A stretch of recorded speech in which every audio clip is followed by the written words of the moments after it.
What's up, Bears fans? It's Rep Your Team Sports. I'm your host, LK, and I just wanted to take time to make a video on 5 reasons I feel like we should keep Justin Fields. I hear all these narratives, and a lot of people have their points, but I wanted to take the time to point out 5 reasons why we should keep Justin Fields, man. It just makes sense.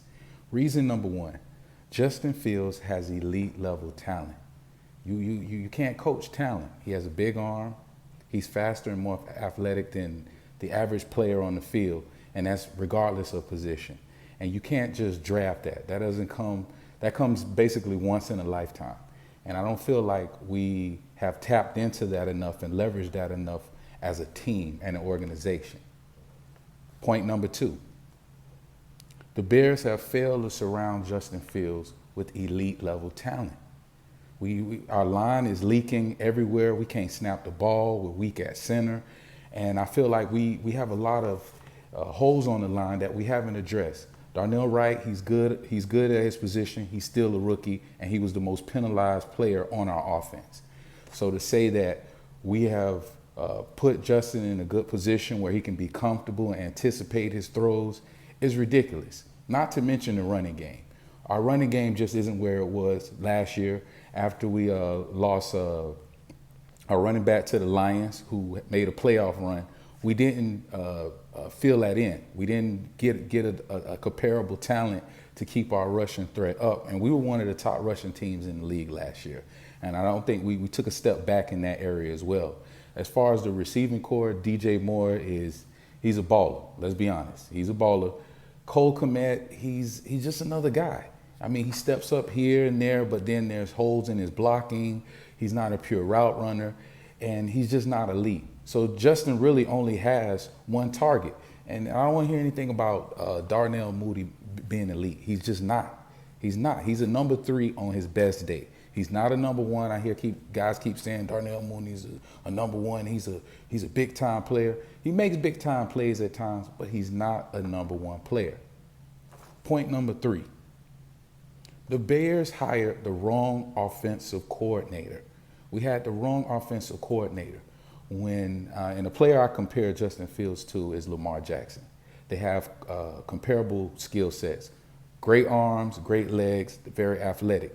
When Lamar Jackson first came into the league, the Ravens catered their offense to what he does best. They let him run. They had design runs in the offense. They did read options. They let him leverage his legs again on throwing plays, and they were successful. The Bears did the exact opposite. We went and hired an offensive coordinator from the Green Bay Packers, our biggest rival. And what did he do? He came in and installed an offense designed for Aaron Rodgers. And that's not debatable. That offense, anticipation offense, they say Justin struggles with anticipation. Now, yeah, I'll give you that. That's an area he needs to work on. So why would we build our whole offense around something he needs to work on? That's stupidity in itself. And another thing is, why would we even get an offensive coordinator from our rival? That makes no sense. And that is one of the reasons why our offense has never taken off, has struggled in spite of us having the most talented quarterback in the division. And that's not even debatable. We have to get the right offensive coordinator who tailors the system to the talent he has. That's a good offensive coordinator, not some guy who comes in with this predisposed system that he's trying to implement, even though he doesn't have the players with the skill set to get the most out of that offensive scheme. Number 4, one of the things that I think we don't talk about enough in our lack of success these last 2 years is our defense. Our defense at best had 7 good games at the end of the year this year. Prior to that, they've been horrible. We haven't even had a chance to win games because of our defense. But we continue to say Justin Fields has a losing record, which, okay, he does have a losing record, but it's not just losing and winning is a team thing. If you have a sorry defense that doesn't even give you a chance, look at the Dallas game last year. Justin Fields was throwing touchdowns, running touchdowns, and our defense gave up almost 50 points. I think they did give up 50 points. And that's ridiculous. You can't ask a quarterback to win the game. Look at the Miami game. Justin Fields balling in that game. We end up losing the game. Why? Because of the defense. The defense just got their act together the last 6 or 7 games. And we're trying to act like that hasn't been a problem in the last 2 years. And that has been the most significant thing outside of our offensive linemen and lack of talent at the wide receiver position as to why we've lost consistently. And that was one of the reasons why Eberflus was on the hot seat, if we're honest, because we're like, okay, you're this defensive genius, and we're giving up catastrophic numbers on third downs. We're giving up a lot of points, a lot of touchdowns, and I don't think we're being honest when we assess our team and their failures. The defense has not gotten the job done. We got Montez Sweat, he's a baller, and we've improved, but that's only been like less than half of the season. The majority of the season, they've been giving up a lot of points, a lot of yards, and they haven't been getting turnovers until, like I said, these last 6 or 7 games. But we're not talking about those things. We're just analyzing Justin and saying, hey, he's not playing well, and he's not playing well on the tape because, once again, we're in the wrong offensive scheme. It's a terrible offensive scheme that doesn't factor in his running ability, and I feel like that is a major problem, that you have this athlete who's faster than pretty much everybody on the field, and you don't leverage that. You don't use that to build confidence in his game. You throw that to the side and say, hey, we want you to play essentially like Aaron Rodgers. And no one's saying Justin Fields, Aaron Rodgers. They have a totally different skill set. And the fifth point I want to make, I think the fans are one of our biggest problems because they're not honest. You know, they see we're losing and they just want to play the blame game. Instead of just assessing the situation, they want to say, hey, we got an opportunity to draft Caleb Williams. And if we're honest with ourselves, Caleb Williams has a lot of the same problems that Justin Fields has. Not to mention, a lot of Caleb Williams' play is unscripted. He's not going to be able to do a lot of the things he did in college in the league. And it's going to also take time to develop him as well.